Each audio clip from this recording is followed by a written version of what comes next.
The man she divorced to marry his boss stood in the hospital parking lot, snow falling on his shoulders as he watched his sick daughter shiver in the back seat of his rusted sedan. But what his ex-wife didn't know was that he had just inherited a massive trillion-dollar real estate empire after his mom died 3 days ago. She had left him and their sick daughter in the snow without a second glance, her designer heels clicking toward his former boss's Mercedes while their 8-year-old coughed blood into a tissue. But the inheritance documents in his coat pocket would change everything. He stared at the hospital entrance where his daughter needed treatment he supposedly couldn't afford, his phone buzzing with messages from lawyers about properties spanning 47 countries, but she was already posting engagement photos with his boss on social media, unaware that the man she'd abandoned in the snow controlled more wealth than both their families combined across 10 generations. The question burning in the winter air wasn't whether he'd use his newfound power, but what he would do that would shatter her completely and leave her lover devastated in ways neither could imagine. The February wind cut through Daniel Morrison's thin jacket like frozen knives, but the cold wasn't what made his hands tremble as he adjusted the blanket around his daughter in the back seat. 8-year-old Emma coughed again, that wet, rattling sound that had been getting worse for 3 months. But the emergency room copay slip crumpled in his pocket demanded $805 he didn't have. "Daddy, I'm cold," Emma whispered, her lips tinged with blue. But Daniel could only turn the car's sputtering heater up to maximum, knowing the decade-old sedan barely produced warmth anymore. The hospital's bright lights blazed through the windshield, promising help that remained financially out of reach. But Daniel's phone vibrated for the 17th time in an hour, messages from a law firm he'd been ignoring since his mother's funeral 3 days ago.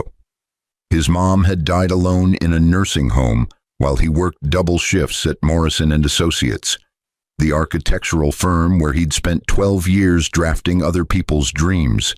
But she'd left him something in her will, something the lawyers kept calling urgent and time-sensitive. He couldn't think about inheritance paperwork when Emma needed a pediatric cardiologist, but the irony wasn't lost on him that his ex-wife, Jessica, had left him 6 months ago specifically because he couldn't provide adequate financial stability for their daughter's medical needs. The memory burned hotter than any winter cold could freeze, but Daniel remembered every word of that conversation in their kitchen, Jessica's perfectly manicured nails drumming against the granite countertop she'd always wanted but never appreciated, once they'd scraped together enough money to install it. "I'm done pretending this is enough," Jessica had said, her voice steady with the kind of conviction that comes from already having an exit plan. But Daniel had still been blindsided when she'd served him divorce papers the next morning. "Emma needs specialists, treatments, a life that doesn't involve choosing between medication and groceries." "We're managing," Daniel had protested, though they both knew managing meant he was working 70-hour weeks while drowning in medical debt. But Jessica had already mentally checked out of their marriage. "Richard has offered me a position at his firm," she'd continued, and Daniel's stomach had dropped because Richard Caldwell wasn't just at a firm, but was his direct boss, the senior partner at Morrison & Associates, who'd been complimenting Jessica's intelligence and grace at company events for months. The affair had been going on for half a year, Daniel would later discover through Jessica's carelessly unlocked iPad, but the betrayal had cut deeper when he realized Richard had been systematically undermining his projects at work while sleeping with his wife. "You're leaving me for Richard?" Daniel had asked, his voice cracking, but Jessica's expression had remained cold, calculating. "I'm leaving you for a future," she'd corrected him, her eyes scanning their modest living room with barely concealed disdain.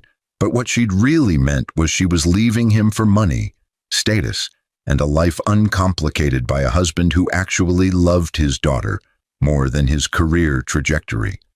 The divorce had been finalized 3 months ago, right before Christmas. But Jessica had wasted no time moving into Richard's downtown penthouse, posting photos of Emma in designer clothes that Daniel's child support payments supposedly provided, though he knew Richard was supplementing everything. Emma had started getting sicker right after the divorce was final, her congenital heart condition worsening with stress, but Jessica had responded by fighting for sole custody, arguing that Daniel's financial instability made him unfit for primary parental responsibilities.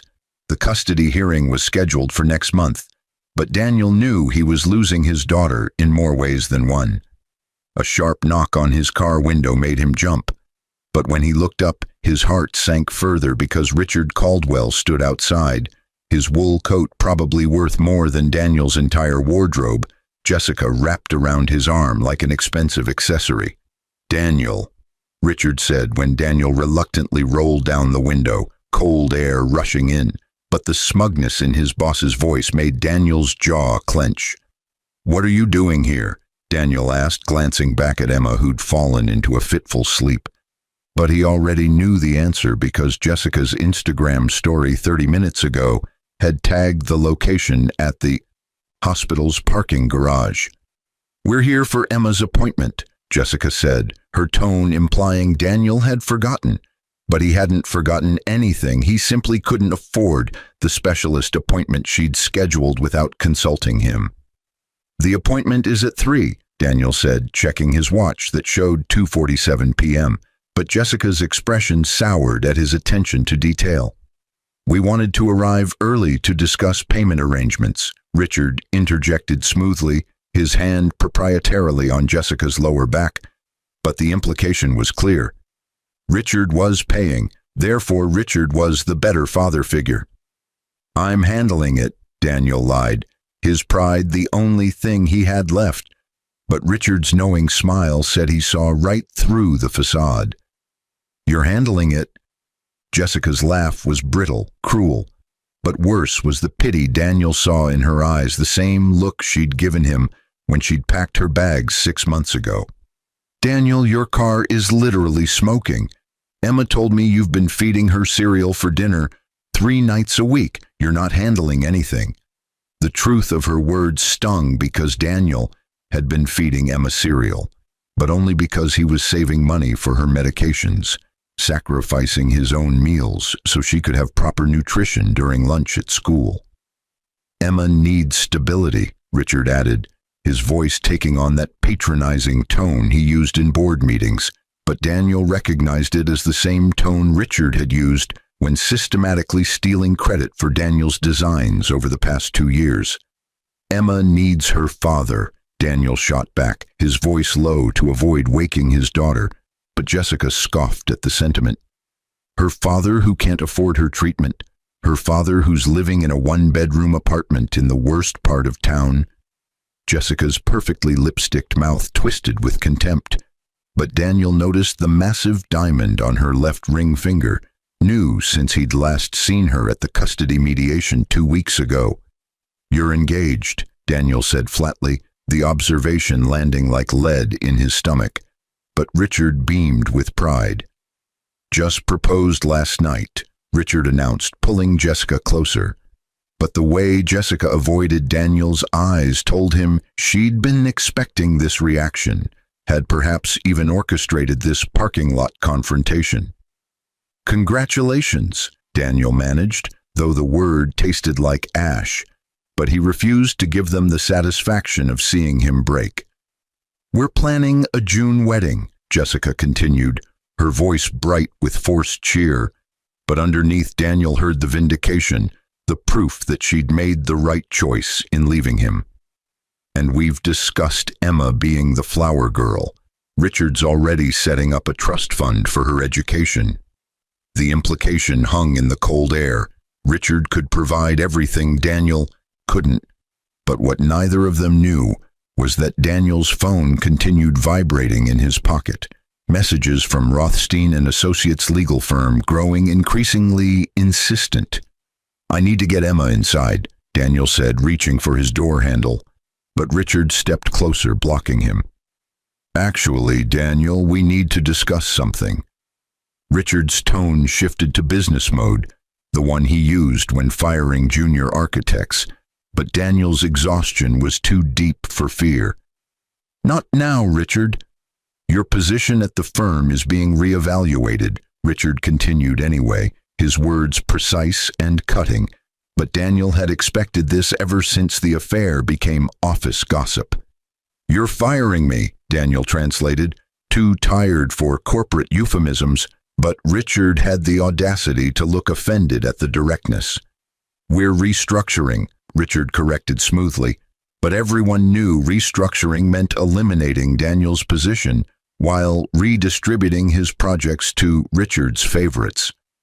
"When?" Daniel asked, mentally calculating how many paychecks he had left to cover Emma's prescriptions, but Richard's smile turned razor sharp. "End of the month," Richard said, and today was February 23rd, but the timing was clearly calculated to hit Daniel at his most vulnerable, right before the custody hearing.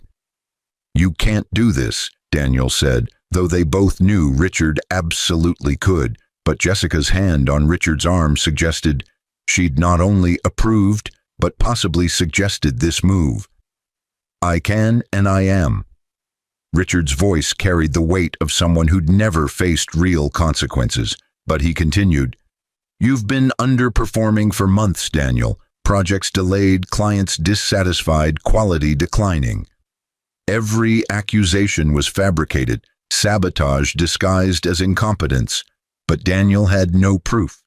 No way to fight back against a senior partner's word versus a junior architect's protests. "This is because of Jessica," Daniel said, the truth hanging between them, but Richard's expression didn't change. "This is because you're not meeting company standards," Richard countered, his lawyer's training showing, but Jessica shifted uncomfortably, confirming Daniel's suspicions. "We should go," Jessica said suddenly, tugging Richard's sleeve, but her eyes darted to Emma's sleeping form in the back seat, and for just a moment, Daniel saw something like guilt flicker across her face. "Yes, we should get inside and ensure the specialist knows we're covering all costs," Richard agreed, emphasizing the financial power differential, but as they turned to leave, Daniel's phone buzzed again, and this time he pulled it out. The message was from Harold Rothstein himself, the senior partner at one of Manhattan's most prestigious law firms. "Mr. Morrison, your mother's estate requires immediate attention. The valuation has been completed. Please call urgently regarding your inheritance of Thornhill Holdings and all subsidiary assets totaling $1.2 trillion. Time-sensitive decisions required." Daniel stared at the number, his brain struggling to process, but the message couldn't be real. His mother had been a nursing home resident who'd worked as a secretary her whole life. "Daniel," Jessica's voice cut through his shock, but when he looked up, she was studying him with suspicion. "What's wrong? You look like you've seen a ghost." "Nothing," Daniel said quickly, pocketing his phone, but his hands were shaking worse than before and not from the cold. "We'll take Emma inside," Jessica said, moving toward the car's back door, but Daniel blocked her path.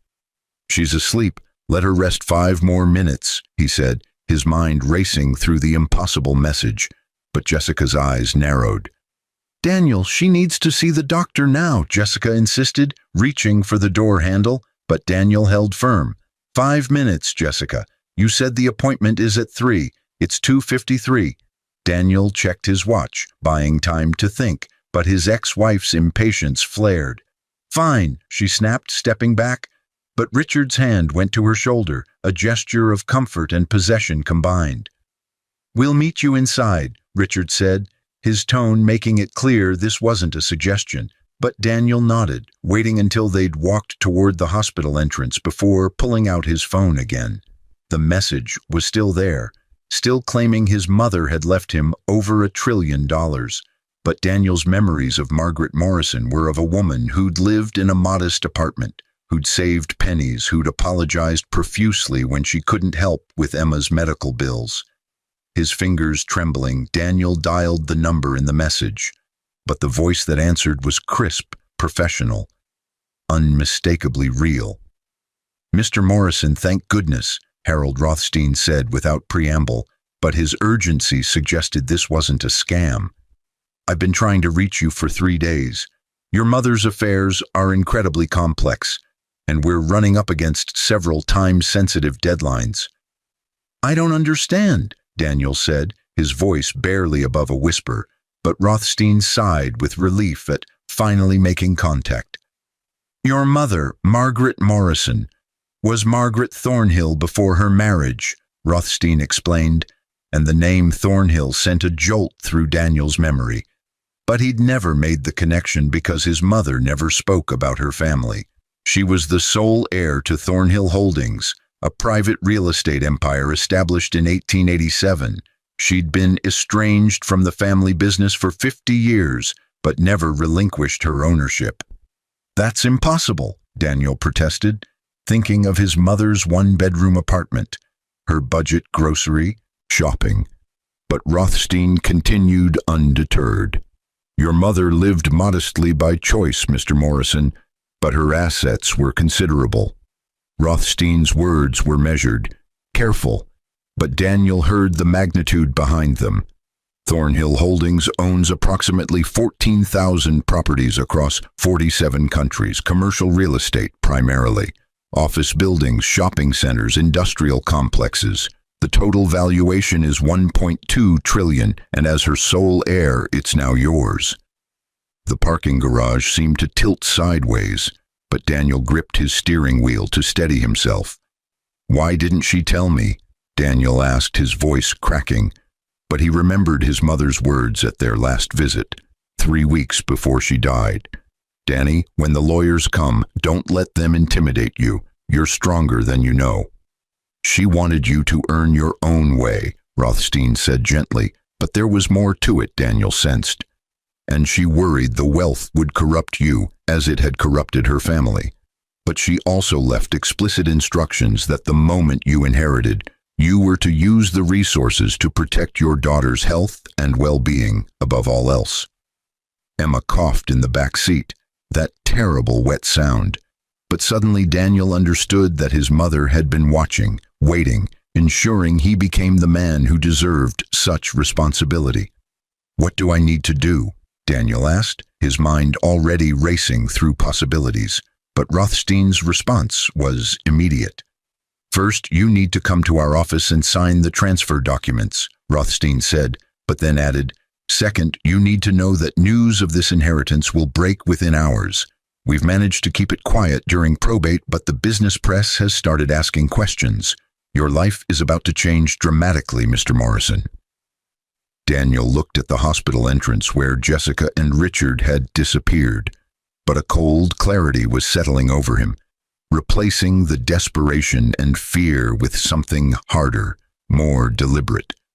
"Can you send a team to the hospital, St. Catherine's Medical Center downtown?" Daniel said, his voice steadying, but Rothstein responded with practiced efficiency. "Of course. What do you need?" "My daughter needs to see a pediatric cardiologist immediately. Money is no object," Daniel said, and the words felt surreal, but also deeply, righteously satisfying. "I want the best specialists flown in if necessary, and I want a full medical team assembled within the hour." "Consider it done," Rothstein said, but Daniel wasn't finished.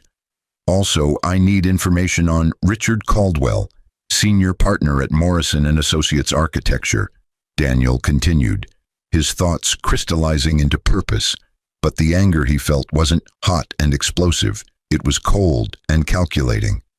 "Background check?" Rothstein asked, understanding immediately, but Daniel had something more specific in mind. "Everything.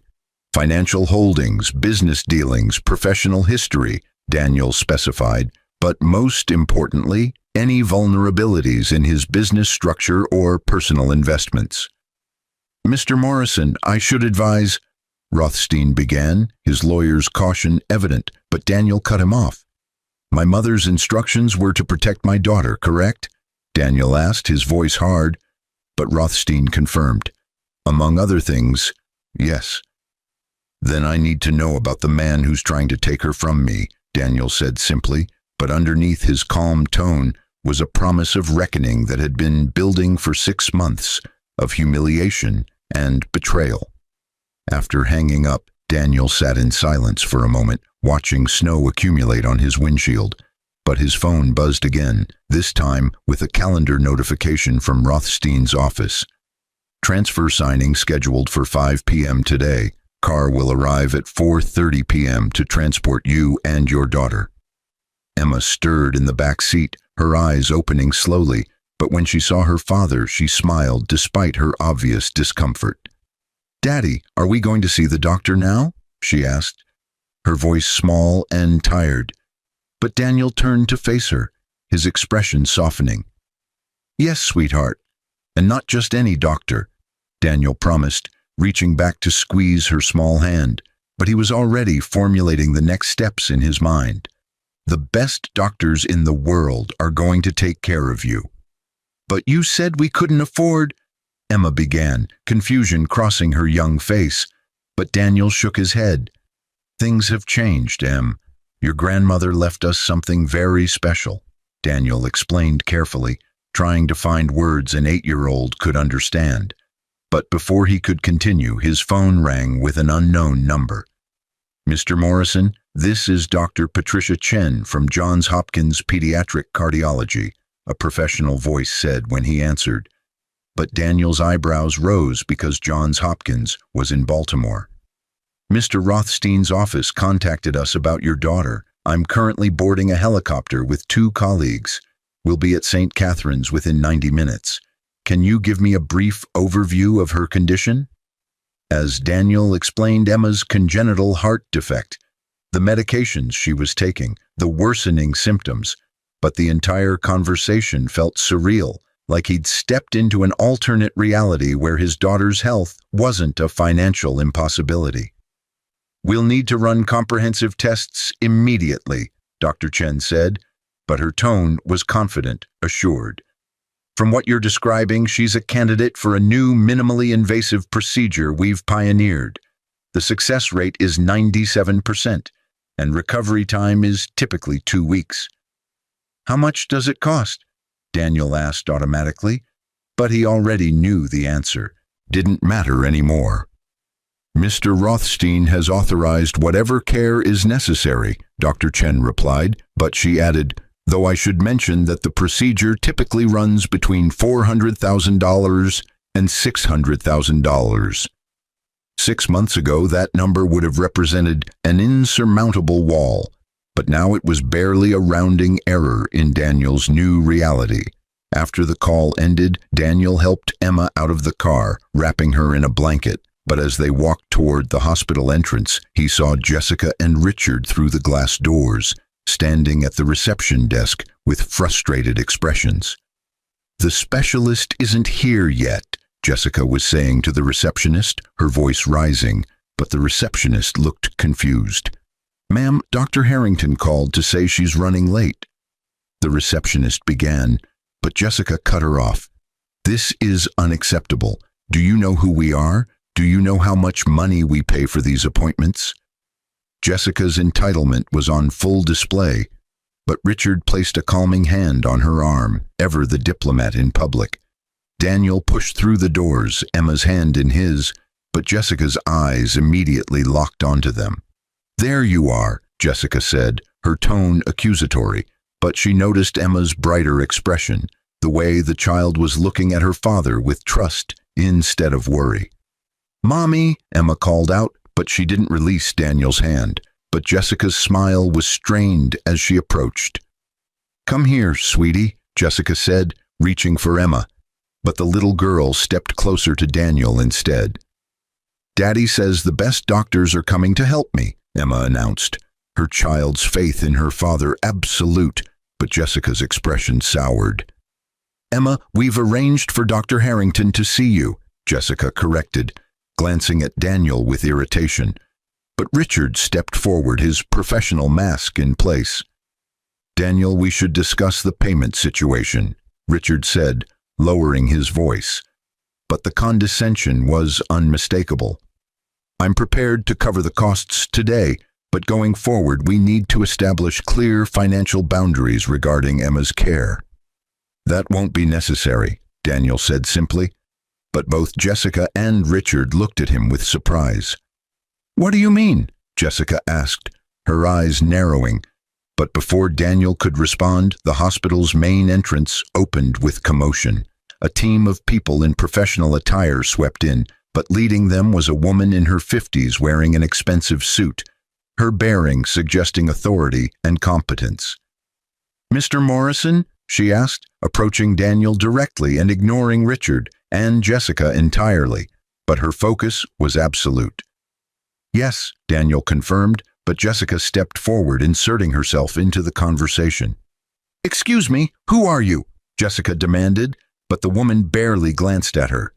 Margaret Shelley, hospital administrator. The woman introduced herself, her attention returning to Daniel, but she crouched down to Emma's level. And you must be Emma. We have some wonderful doctors coming to see you very soon. I'm her mother, Jessica interjected, her voice sharp. But Margaret stood, finally acknowledging Jessica with polite indifference. Of course, Margaret said, but her body language made clear who she considered the decision-maker, and it wasn't Jessica. What's going on? Richard asked, his lawyer's instincts sensing a shift in power dynamics, but Daniel remained silent, letting events unfold. We're preparing our executive treatment suite for Emma's evaluation, Margaret explained, gesturing to her team, but Jessica's face flushed with anger. We already have an appointment with Dr. Harrington in the pediatric wing, Jessica protested, but Margaret's smile was professionally apologetic. Dr. Harrington has been notified of the change in care team, Margaret said, but before Jessica could argue further, the hospital's helipad alarm sounded overhead. That will be our specialists from Johns Hopkins, Margaret announced, checking her phone, but the revelation made both Jessica and Richard freeze. Johns Hopkins? Jessica repeated, her voice small with shock. But Daniel finally met her eyes. I told you things have changed, Daniel said quietly, but the satisfaction he felt wasn't about revenge. It was about finally being able to give his daughter what she needed. How are you paying for this? Richard demanded, his composure cracking.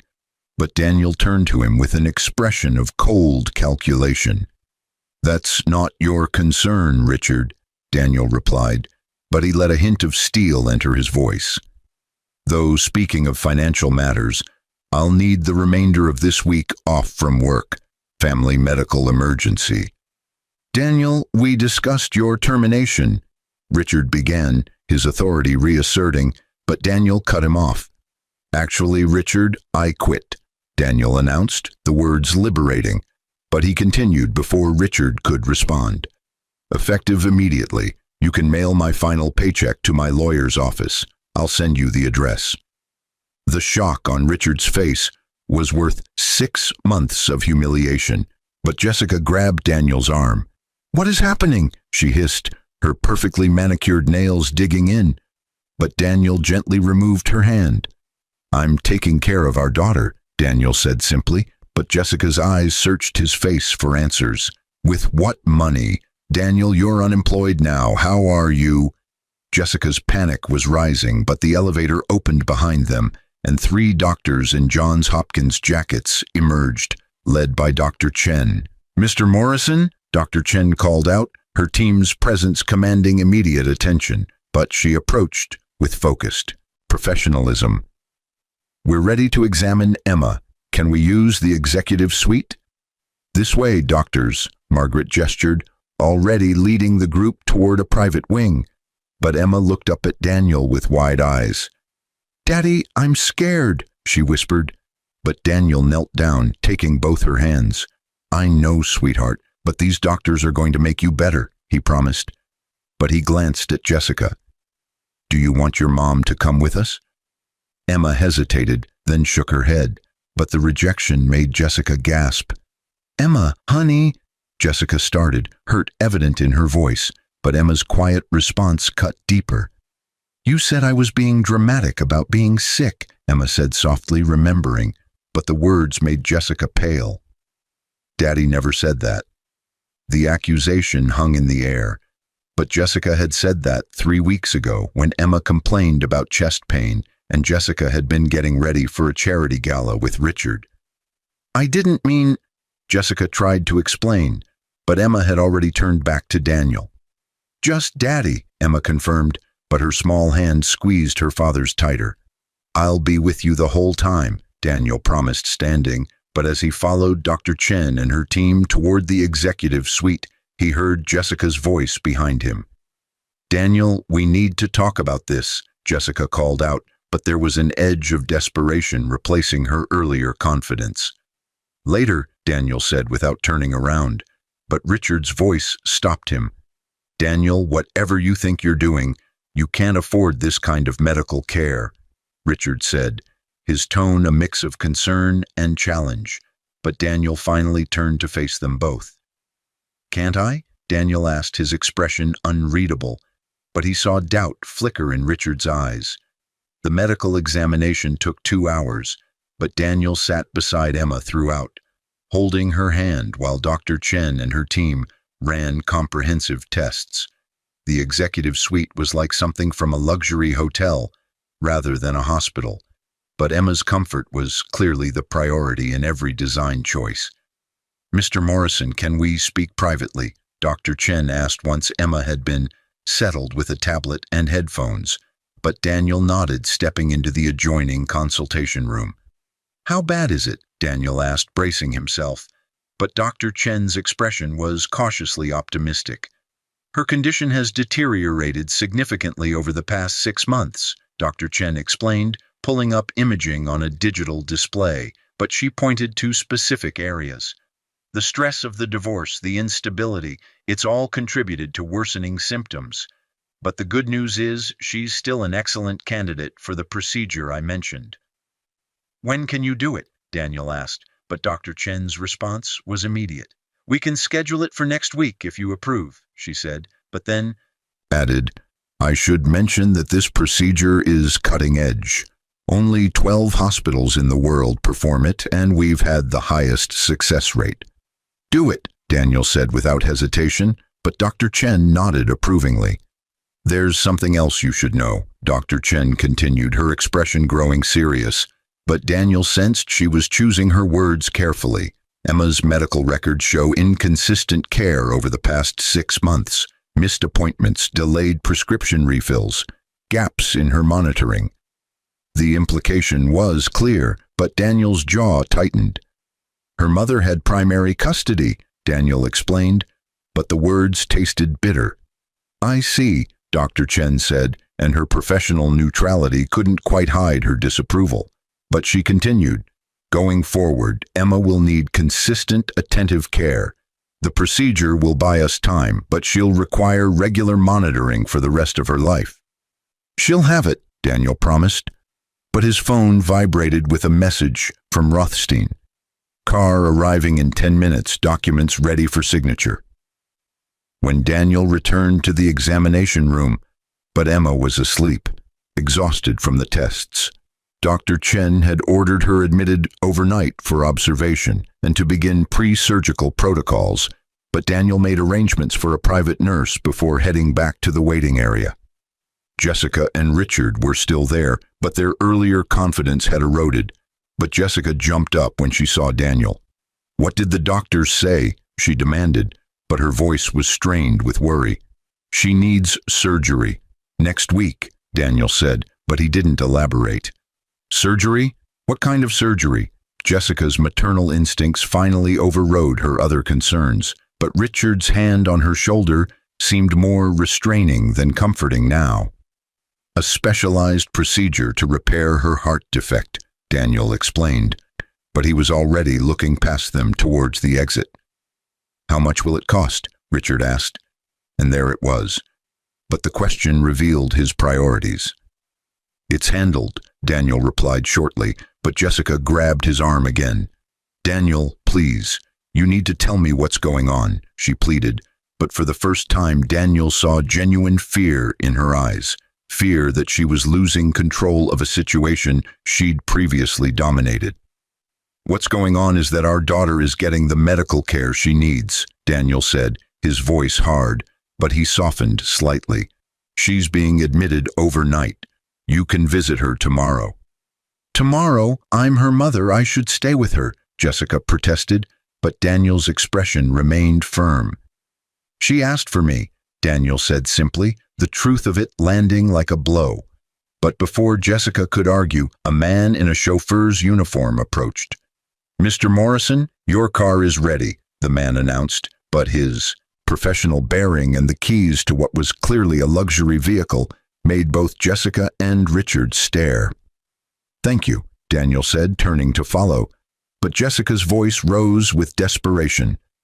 Daniel Morrison, you tell me what the hell is happening right now, she shouted, drawing attention from other people in the waiting area.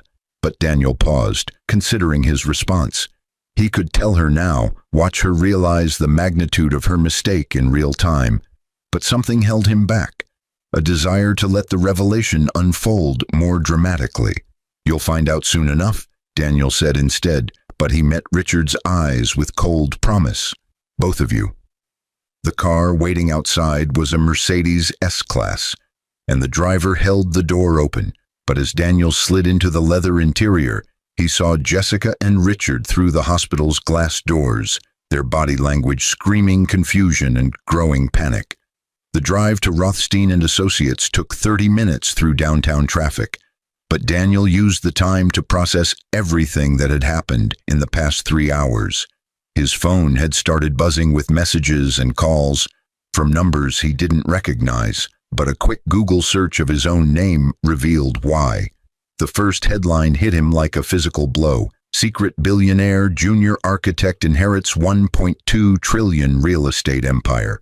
The article was barely an hour old, but it already had thousands of shares, and the comments section was exploding with speculation. Someone had leaked the story, but Daniel suspected it was intentional. Rothstein's way of ensuring the business world knew the Thornhill fortune had a new owner. His phone rang with a call from his apartment building's landlord, but Daniel declined it, already knowing what that conversation would be. Within hours, probably everyone from his past would be reaching out, but very few of them would have pure intentions. Another headline caught his eye. Thornhill Holdings' heir was living in poverty while sitting on trillion-dollar fortune. The narrative was already being crafted, but Daniel knew the media would make him either a hero or a villain, depending on how he handled the next few days. Rothstein and Associates occupied the top 3 floors of a Manhattan skyscraper, but when Daniel arrived, he was immediately escorted to a private conference room with floor-to-ceiling windows overlooking the city. Harold Rothstein was a distinguished man in his 60s, his gray hair and sharp suit projecting authority, but his handshake was warm, genuine. Mr. Morrison, I'm deeply sorry for your loss, Rothstein began, but his eyes conveyed sincerity beyond professional courtesy. Your mother was an extraordinary woman. I'm beginning to realize I didn't know her as well as I thought, Daniel admitted, but Rothstein smiled sadly. She wanted it that way, he explained, gesturing for Daniel to sit at the massive conference table, but spread across its surface were documents, property portfolios, and corporate reports. Margaret believed that character was forged in struggle, not comfort. She watched you for years, Mr. Morrison, watched you work multiple jobs to support your daughter, watched you maintain your integrity when others would have compromised, watched you choose being a present father over climbing the corporate ladder. The revelation made Daniel's throat tight, but he managed to ask, "She was testing me?" "Not testing," Rothstein corrected gently, but he opened a leather folder containing a handwritten letter. "She was ensuring, this is for you. She wrote it 3 years ago and updated it monthly until her death." Daniel took the letter with shaking hands, but his mother's familiar handwriting blurred as tears filled his eyes. "My dearest Danny," the letter began, but he had to pause to collect himself before continuing. "If you're reading this, I'm gone, and you're about to inherit a burden I've carried for 50 years. The Thornhill fortune is both a blessing and a curse, and I've seen it destroy more lives than it's enriched. I left my family when I was 20 because the money corrupted everything it touched. My father used it to control people. My brothers fought over it like dogs over a bone. My cousins became parasites who never worked a day in their lives. I wanted a different life, a real life, and I found it with your father. We were poor, but we were happy. When he died, I could have returned to the family fortune, but I chose to raise you the way we'd planned together, with values, with purpose, with the understanding that wealth without character is worthless. I've watched you become a man your father would be proud of. You've faced hardship with grace, loved your daughter with selfless devotion, and maintained your integrity when it would have been easier to compromise. You're ready for this responsibility now, even though you'll doubt yourself. Use the money to protect Emma.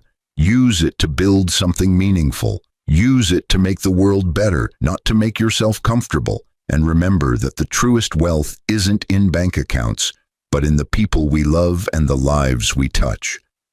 I'm so proud of you, Danny. I'm sorry I couldn't tell you this in person, but I was a coward at the end, afraid you'd be angry I kept this secret. Forgive an old woman her fears, and know that every day of your struggle was building you into the man who deserves this inheritance. All my love, Mom. Daniel wiped his eyes, but the letter's weight was almost physical. His mother had been watching him struggle, could have helped at any time, but she'd trusted him to forge his own path. She loved you very much, Rothstein said quietly, but he pushed a stack of documents forward. Now, let's discuss what you've inherited and what decisions need to be made immediately. The next 2 hours were a whirlwind of information, but Daniel's architectural training helped him visualize the global empire his mother had built.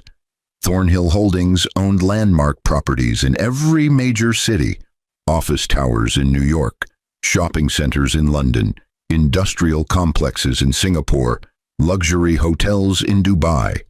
The total revenue last year was $47 billion, Rothstein explained, but he added, after operating expenses and reinvestment, the net profit was $12 billion.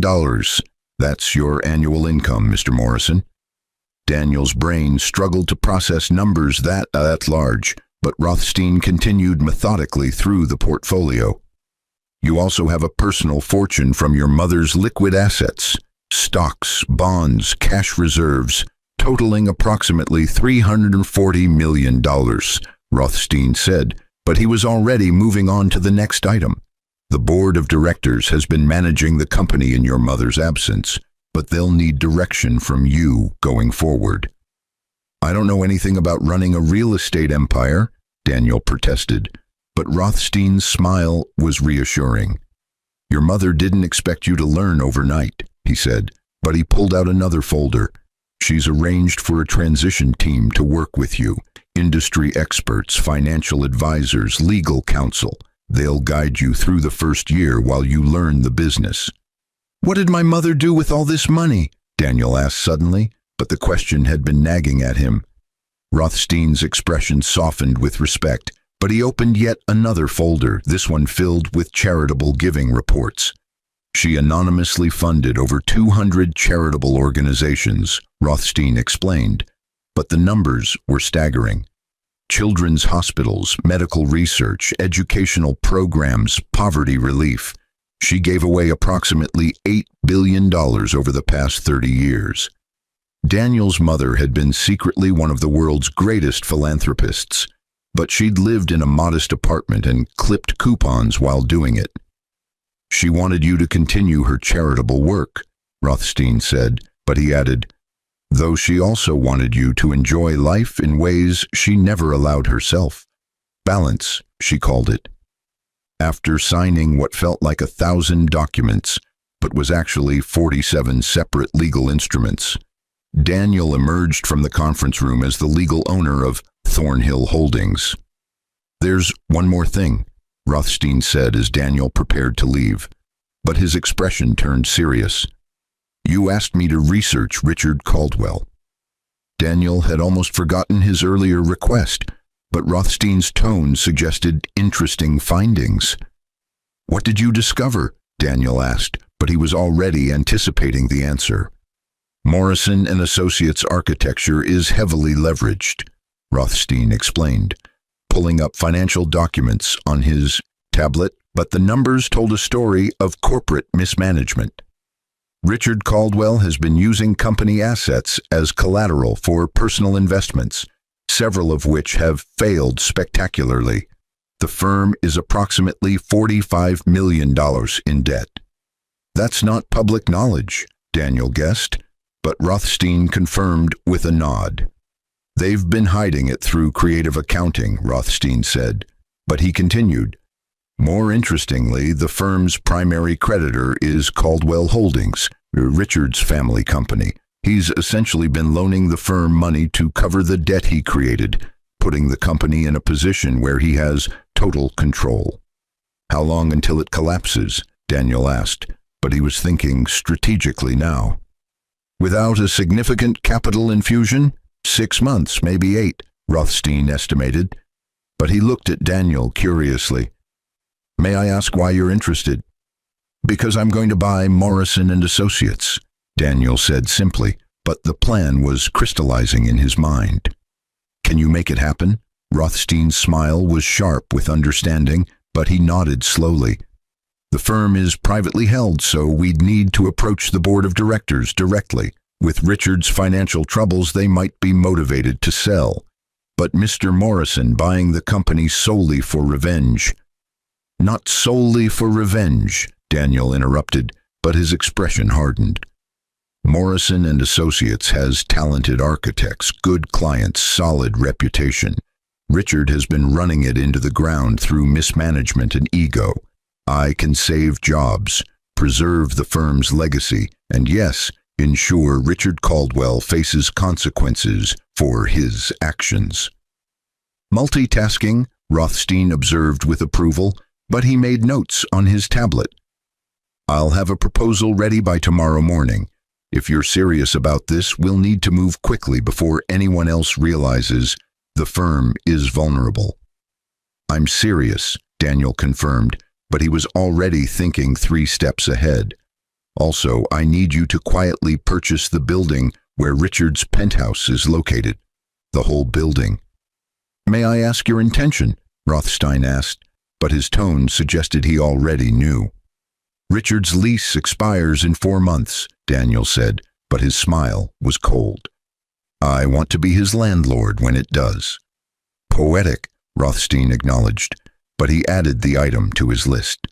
"Though I should mention that personal vendettas, while satisfying, can become complicated." "This isn't just about satisfaction," Daniel said, his voice hard, but he met Rothstein's eyes. "Richard Caldwell systematically destroyed my career, stole my wife, and is now trying to take my daughter. He fired me this afternoon specifically to hurt me before the custody hearing. Every action I take against him is defensive." "Defensive," Rothstein repeated, his lawyer's mind clearly appreciating the framing, but he nodded. "We'll ensure everything is legally unassailable." By the time Daniel left Rothstein's office, it was after 8 p.m., but his phone had exploded with messages and missed calls. The news of his inheritance had spread like wildfire, but the social dynamics of his life were already shifting in real time. There were messages from former colleagues suddenly wanting to catch up, but Daniel had ignored them all. His apartment building's landlord had called 6 times, but Daniel knew that conversation could wait. Jessica had texted 17 times, each message more desperate than the last. But Richard had also called twice, his voicemails dripping with forced congeniality. Only one message mattered.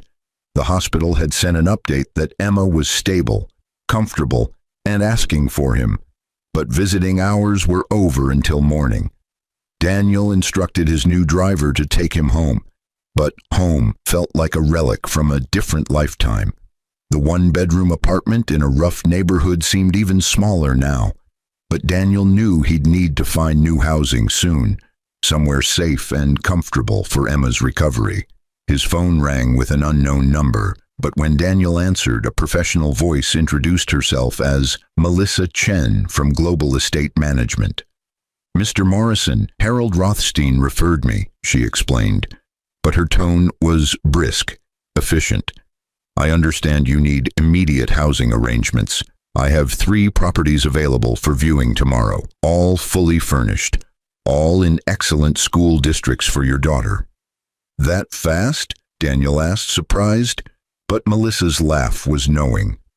"Mr. Rothstein is very efficient," she said, but she continued, "I've compiled a portfolio based on your needs: security, privacy, proximity to St. Catherine's Medical Center for Emma's post-surgical care, and appropriate spaces for a child's recovery. The first property is a brownstone in Brooklyn Heights, 5 bedrooms, private garden." "Send me the details," Daniel interrupted, suddenly exhausted, but he appreciated the competence. "I'll make a decision tomorrow." "Of course," Melissa agreed, but she added, "Mr. Rothstein also suggested I inform you that several media outlets are requesting interviews. Should I coordinate a statement?" "No interviews," Daniel said firmly, but he was already thinking about how this would play out publicly. "Not yet, but prepare a brief statement about my commitment to continuing my mother's charitable work and ensuring Emma's health is the first priority." "Perfect," Melissa said, but she was clearly typing notes.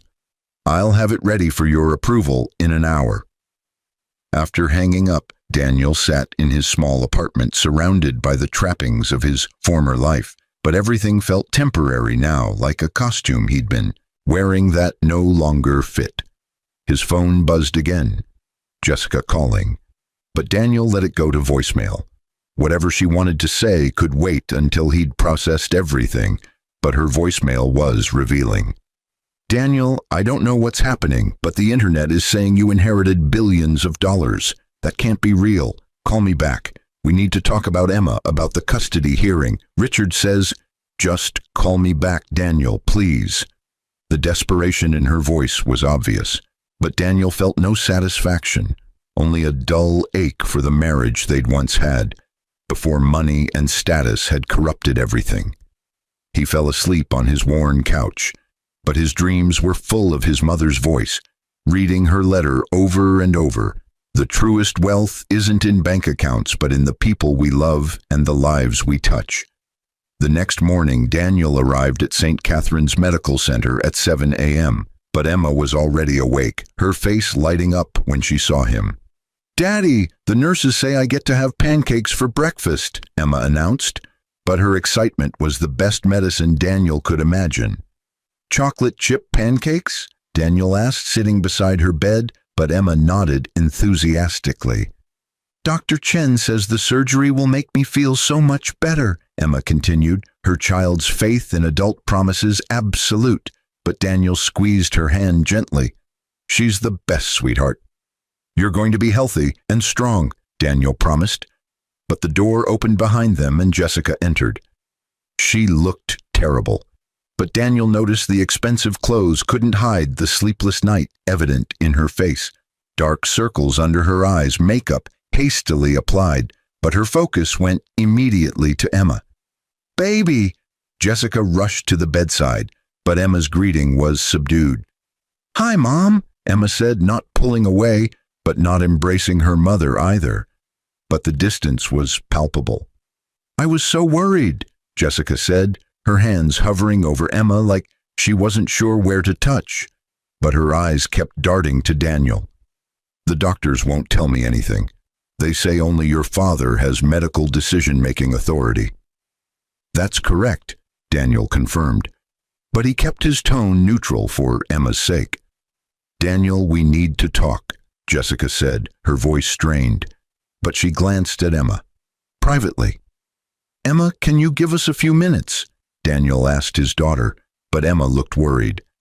"Are you going to fight?" she asked, her small voice revealing how much the divorce had affected her. But Daniel shook his head. "No fighting, promise," Daniel assured her, but he picked up the tablet Dr. Chen had left. "Here, watch your show. We'll be right outside." In the hallway, Jessica's composure finally cracked, but her mask of perfection slipped to reveal genuine panic underneath. "Is it true?" she demanded, her voice low but intense. But Daniel knew what she was asking. "Is what true, Jessica?" Daniel asked, making her say it.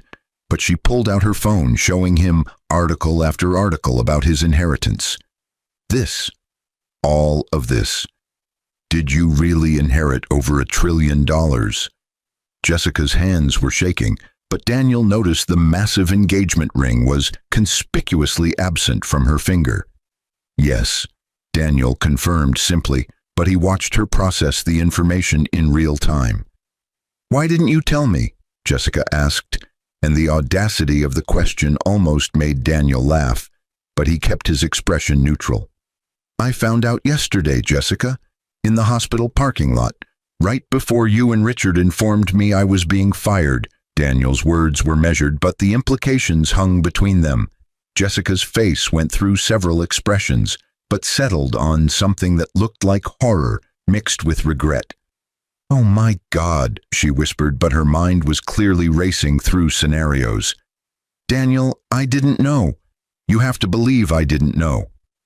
"About the inheritance, I believe you," Daniel said, but he continued coldly. "About Richard's financial troubles and his plan to fire me before the custody hearing, that I'm less sure about." "What financial troubles?" Jessica asked, confusion evident. But Daniel studied her face and realized she genuinely didn't know. "Richard's company is bankrupt," Daniel explained, watching her reaction, but Jessica's expression shifted from confusion to denial. "That's not possible. Richard's family is wealthy, his firm is successful." Jessica protested, but Daniel cut her off. "His family was wealthy. Morrison and Associates is leveraged to the point of collapse. He's been using your relationship with me to hide his professional failures," Daniel said brutally. But the truth needed to land. "The firing wasn't about my performance. It was about eliminating the connection between his public success and his private catastrophe." Jessica leaned against the hospital wall, her perfectly styled appearance crumbling, but Daniel felt no satisfaction in her distress. "Is that why you bought the firm?" Jessica asked suddenly, but Daniel's eyebrows rose. "How did you know about that?" he asked. But Jessica showed him her phone again. A breaking news alert. Thornhill Holdings acquires Morrison and Associates Architecture in surprise deal. The news had broken within the last hour, but Rothstein had worked quickly. Daniel hadn't even formally approved the purchase yet, but he realized his lawyer had moved based on their conversation's trajectory. "Daniel, what are you doing?" Jessica asked, her voice small, but there was genuine fear now. "I'm protecting my daughter," Daniel said, but he met Jessica's eyes directly. "And I'm taking control of my life in ways I should have done a long time ago." "What happens to Richard?" Jessica asked, but the question revealed so much about her priorities. "Richard's future depends on Richard," Daniel said carefully, but he wasn't ready to reveal all his plans. "If he's competent and ethical, there might be a place for him in the firm's restructuring. If not, you're going to ruin him," Jessica said, understanding dawning, but Daniel shook his head. "I'm not going to do anything to him," Daniel corrected, but his expression was hard. "His own choices have consequences. I'm just ensuring those consequences are felt appropriately." "Daniel, please," Jessica's eyes filled with tears, but they were crocodile tears, Daniel sensed, more about her situation than genuine emotion. "I made a mistake. I can see that now. The divorce, Richard, all of it was a terrible mistake." "Yes, it was," Daniel agreed, but his tone offered no comfort. "Can we start over?" Jessica asked desperately, but she reached for his hand. For Emma's sake, she needs both her parents together. Daniel looked at the woman he'd once loved, the woman he'd built a life with, but he saw only the shallow, status-obsessed person she'd revealed herself to be.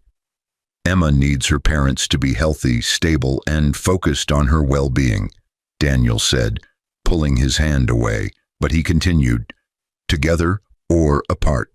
Right now, apart is what works." "Because I left you when you were poor." Jessica's voice was bitter, but there was self-awareness creeping in. "And now that you're rich, you don't need me anymore." "No, Jessica," Daniel corrected firmly, but he wanted her to understand. "Because you left me when I was struggling, abandoned our daughter when she was sick, and chose a man's bank account over our family's integrity. The money doesn't change what you did. It just reveals what you valued all along." The words hit Jessica like physical blows, but before she could respond, Richard appeared at the end of the hallway.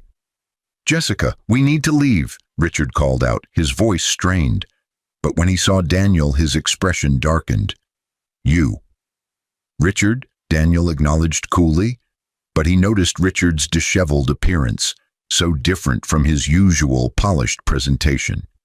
"What the hell do you think you're doing?" Richard demanded, striding toward them, but his anger was barely contained. "You can't buy Morrison and Associates. You're a junior architect with no management experience, no—" "I can, and I did," Daniel interrupted, his voice calm but firm, but he held Richard's gaze. "The board voted unanimously to accept Thornhill Holdings' offer. They were quite motivated by the debt situation you've been hiding from them."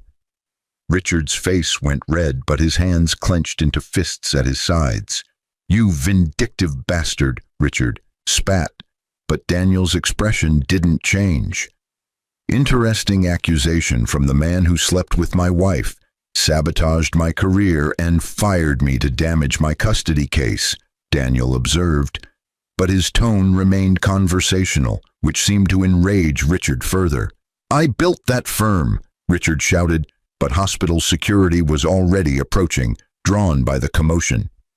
"You built debt, Richard. I'm cleaning up your mess," Daniel corrected, but he stepped back as security intervened. "Sir, you need to lower your voice," one security guard said to Richard, but Richard's fury was spiraling. "Do you know who I am?" Richard demanded, but the words were a death knell for any remaining dignity. "Yes, sir. You're the gentleman who needs to leave," the guard responded professionally, but his hand went to Richard's elbow to guide him away. "Jessica, come on," Richard ordered, but Jessica remained frozen, torn between the life she'd chosen and the life she was realizing she'd destroyed. "Jessica," Richard repeated, his voice harder, but Jessica looked at Daniel with something approaching desperation. "I need to think," Jessica said quietly, but Richard's expression turned vicious. "Think? Think about what?" Richard's voice dripped with contempt, but he was unraveling in real time. "He's destroyed everything. The firm, my reputation, our future, and you want to think?" "You destroyed yourself," Daniel said quietly, but the truth of it made Richard lunge toward him. Security intercepted Richard before he could reach Daniel, but the attempted assault was witnessed by multiple hospital staff and visitors. "Mr. Caldwell, you're being escorted off the premises," the head security guard announced, but Richard was still struggling against their grip. "This isn't over, Morrison," Richard shouted as they removed him, but Daniel watched impassively until Richard disappeared around the corner. Jessica stood in the hallway looking lost, but Daniel felt no pity for her predicament. "You should go," Daniel said, not unkindly, but he was done with this conversation. "Can I see Emma before I leave?" Jessica asked, her voice small, but Daniel considered the request. "For 5 minutes," he allowed, but he added, "But Jessica, Emma's surgery is in 3 days. She needs calm, positive energy, not drama." Jessica nodded, wiping her eyes, but as she passed Daniel to return to Emma's room, she paused. "I really did love you once," she said softly, but Daniel heard the past tense. "I know," Daniel replied, but he didn't add what he was thinking, that love hadn't been enough for her when it wasn't accompanied by wealth and status. The rest of the day passed in a blur of medical preparations and logistics, but Daniel handled each task with focused efficiency. He arranged for Emma's room to be filled with her favorite things, coordinated with Dr. Chen's team, and ensured every detail of her care was perfect. Melissa Chen arrived in the afternoon with property portfolios, but Daniel selected the Brooklyn Heights brownstone immediately, appreciating its private garden and proximity to excellent schools. "We can have you moved in by the end of the week," Melissa promised, but Daniel shook his head. "Tomorrow," he said, but he explained, "Emma's surgery is in 3 days. When she's released, I want her coming home to a place that feels safe and permanent." "Tomorrow it is," Melissa agreed without hesitation, but she was already making calls to coordinate the logistics. Rothstein called late in the afternoon with updates, but the news was all positive. Morrison and Associates was officially under Thornhill Holdings' control. Richard had been removed from all management positions, but offered a consulting role if he wanted to maintain some connection to the firm. He declined, Rothstein reported, but his tone suggested this was expected. Rather dramatically, I'm told, through a desk lamp at the board chairman. "So he's unemployed," Daniel observed, but he felt no triumph, just tired inevitability. "And facing assault charges from this morning's incident at the hospital," Rothstein added, but he continued, "The building he lives in has also accepted Thornhill Holdings' purchase offer. The closing is in 2 weeks." Everything was falling into place, but Daniel found himself thinking about his mother's letter, her warning about wealth corrupting everything it touched. "Harold," Daniel said carefully, but he needed to voice his concerns. "Am I becoming the kind of man my mother fled from, using money as a weapon?"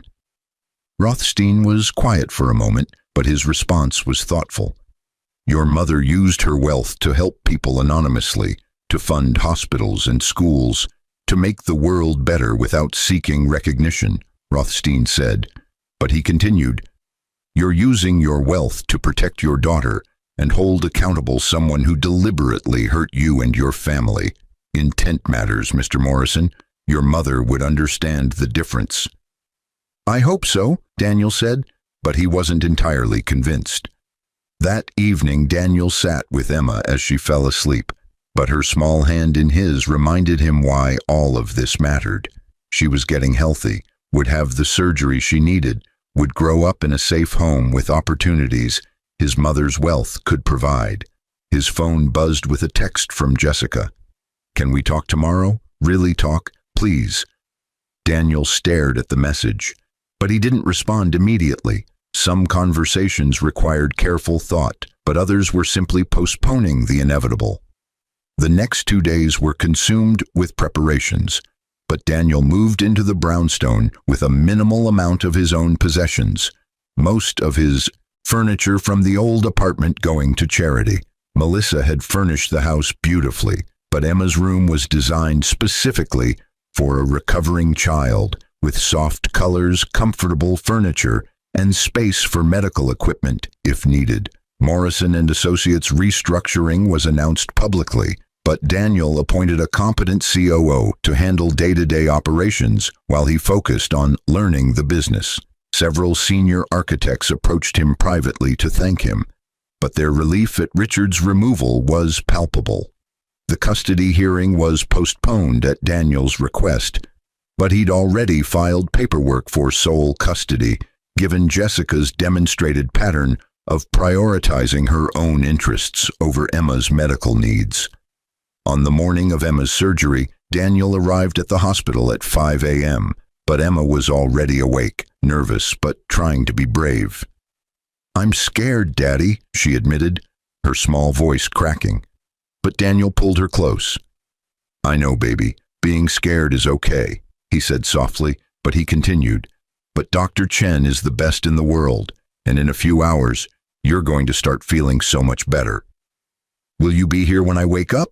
Emma asked, but Daniel nodded firmly. "I'm not going anywhere," he promised, but he meant it in every possible way. Dr. Chen arrived with her team, her professional confidence reassuring, but she took time to explain everything to Emma in language an 8-year-old could understand. As they wheeled Emma toward the surgical suite, but she looked back at Daniel with trust in her eyes, and he felt his heart break and heal simultaneously. Jessica arrived just as Emma was being taken to surgery, but her appearance suggested she'd been up all night. No makeup, casual clothes, genuine distress evident, but Daniel let her stay in the surgical waiting room. "Thank you," Jessica said quietly, sitting 3 chairs away from Daniel. But the distance felt appropriate. They waited in silence for 4 hours, but when Dr. Chen finally emerged, her smile told them everything before she said a word. "The surgery was perfect," Dr. Chen announced, but she explained the technical details for their benefit. Emma's recovery should be straightforward, and within 6 months, she should be able to do everything normal children her age do. Jessica burst into tears, but Daniel felt his own eyes water with relief. His daughter would be okay, but more than that, she'd be healthy in ways she'd never been before. "Can we see her?" Daniel asked, but Dr. Chen nodded. "She's still groggy from anesthesia, but yes," Dr. Chen said, but she addressed Daniel specifically. "Mr. Morrison, I want to commend you. The decisions you've made for Emma's care over the past 3 days likely saved her life. Another few months of delayed treatment, and this surgery might not have been possible." The implication wasn't subtle, but Jessica's sob confirmed she understood her role in that near tragedy. In the recovery room, Emma was pale but peaceful, but when she saw Daniel, she managed a weak smile. "Hi, Daddy," she whispered, but Daniel took her hand gently. "Hi, sweetheart, you did so great," he praised, but Emma's eyes were already closing again. "Love you," she mumbled before falling back asleep, but those 2 words made everything worth it. Jessica stood on the other side of Emma's bed, but when Daniel looked up, she was crying silently, her carefully constructed facade completely gone. "She asked for you," Jessica said, her voice broken, but the observation was both acknowledgement and indictment. "Not me, just you." "You can rebuild that relationship," Daniel said, but he was surprised by his own generosity. "If you choose to prioritize her."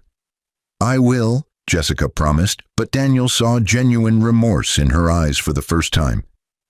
"Daniel, I need to tell you something about Richard." "What?" Daniel asked, but he was wary of whatever revelation was coming. "He's been lying to me about everything," Jessica explained, her words tumbling out, but she seemed desperate to confess. "The money, the firm, even his feelings for me. I found documents in his apartment. He was only with me to get back at you for something that happened years ago." "Get back at me?" Daniel was confused, but Jessica nodded miserably. "You don't remember, but apparently in your 2nd year at the firm, you were chosen for a major project over him," Jessica explained. But the pettiness of it was stunning. "He's been holding a grudge ever since. Dating me, sabotaging your work, all of it was revenge for that." Daniel remembered the project, but it had been based on merit, not politics. He'd simply designed a better proposal, but Richard had clearly never forgiven him. "That's pathological," Daniel said, but he realized Richard's behavior made more sense through that lens. "He's been using me," Jessica said, her voice small, but the realization was clearly devastating. "I destroyed our marriage, abandoned our daughter, for a man who was using me as a weapon against you." "Yes," Daniel agreed, but there was no satisfaction in being right. "I'm so sorry," Jessica whispered, looking at Emma's sleeping form, but her regret seemed genuine, if too late. "Sorry doesn't fix anything, Jessica," Daniel said, but he wasn't cruel, just honest. "But you can do better going forward, for Emma." Emma's recovery took 3 days in the hospital, but Daniel never left her side except for brief bathroom breaks and one meeting with Rothstein to sign final documents on Morrison and Associates.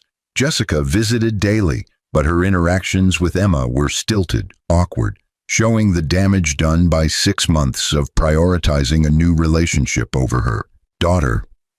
On the day Emma was discharged, Daniel had arranged for the brownstone to be filled with welcome home balloons and flowers, but Emma's face lit up when she saw her new room. "This is all mine?" she asked in wonder, looking at the space 3 times larger than her old bedroom, but Daniel nodded. "All yours, sweetheart," he confirmed, but he'd also arranged for a surprise visitor. "Emma," Dr. Chen called from the doorway holding a stuffed bear, but Emma's face brightened even more. "Dr. Chen, you came to my house," Emma exclaimed, carefully hugging the bear, but the doctor knelt down to her level. "I wanted to make sure you know how proud I am of you," Dr. Chen said warmly, but she handed Emma a medal. "This is for the bravest patient I've ever had." Emma beamed, putting the medal around her neck, but her joy was infectious, making even the adults smile. Over the next weeks, Daniel established a routine, but his focus remained on Emma's recovery and well-being. The business side of his inheritance was managed by competent professionals, but he made time to learn, attending meetings and reviewing reports. Morrison and Associates underwent restructuring, but under new management the firm's reputation began to recover. Several clients who'd left during Richard's mismanagement returned, but the architectural community noticed the positive changes. Richard himself had disappeared from public view, but Daniel heard through Rothstein that he'd taken a job at a small firm in New Jersey, his reputation too damaged for Manhattan's competitive market. Jessica had moved out of Richard's penthouse before Thornhill Holdings' purchase completed, but Daniel heard she was renting a modest apartment in Queens, working at a mid-level marketing firm. She visited Emma weekly, but the relationship was slowly rebuilding on more honest foundations. The custody hearing finally occurred 6 weeks after Emma's surgery, but the judge took one look at the medical records, Daniel's new stable home environment, and Jessica's documented pattern of prioritizing her relationship with Richard over Emma's medical needs, and awarded Daniel primary custody, with Jessica getting supervised visitation. Jessica had cried in the courtroom, but she'd accepted the judgment without argument, seeming to understand she'd earned this outcome through her choices. 3 months after inheriting Thornhill Holdings, Daniel stood in his mother's old apartment, now empty except for a few boxes of her personal effects. But Rothstein had arranged for Daniel to have time to go through everything before the apartment was sold. He found photo albums, but they told stories he'd never known. His mother as a young woman, clearly wealthy, dressed in designer clothes at charity galas, but her smile in those photos looked forced, performative. Then photos of his mother with his father, both young and clearly in love. But they were at a small apartment, a modest wedding, simple clothes. His mother's smile in these photos was genuine, radiant, but Daniel understood why she'd chosen this life. The final box contained journals, but Daniel opened the most recent one carefully. "Danny turned 40 today," his mother had written 2 years ago, but her handwriting was shaky with age. "He's working himself to exhaustion for Emma's medical bills, and I want so badly to help. But if I give him money now before he's ready, it might destroy him the way wealth destroyed my family. He has to forge his own character first, develop his own strength. Then the money will be a tool, not a crutch or a curse." Daniel read through years of entries, but each one showed his mother watching, caring, trusting that her decision to let him struggle was building him into someone worthy of the Thornhill fortune. "I'm dying," the final entry said, dated 3 days before she'd passed, but her words were clear, purposeful. "I've made my peace with leaving Danny alone with this burden. He's ready now. He's strong, principled, loving, everything the Thornhill family needed and never produced. He'll use the money well, I know it. He'll protect Emma, build something meaningful, and maybe, just maybe, find happiness I never could. I'm so proud of my son. I'm so grateful I chose the life that gave him to me instead of the life that would have corrupted us both." Daniel closed the journal, tears streaming down his face, but he understood finally why his mother had done what she'd done. She'd loved him enough to let him struggle, trusted him enough to become the man who deserved this inheritance, but most importantly, she'd shown him that true wealth wasn't measured in bank accounts. 6 months after the inheritance, Daniel hosted the first annual Thornhill Foundation Gala, but unlike his mother, he'd chosen to make his charitable giving public, hoping to inspire others while honoring her legacy. Emma attended as his guest, now healthy and energetic, but she'd helped choose several of the children's hospitals that would receive grants. Jessica attended as well, but separately, but Daniel noticed she'd brought a date, a high school teacher she'd mentioned during one of their co-parenting conversations.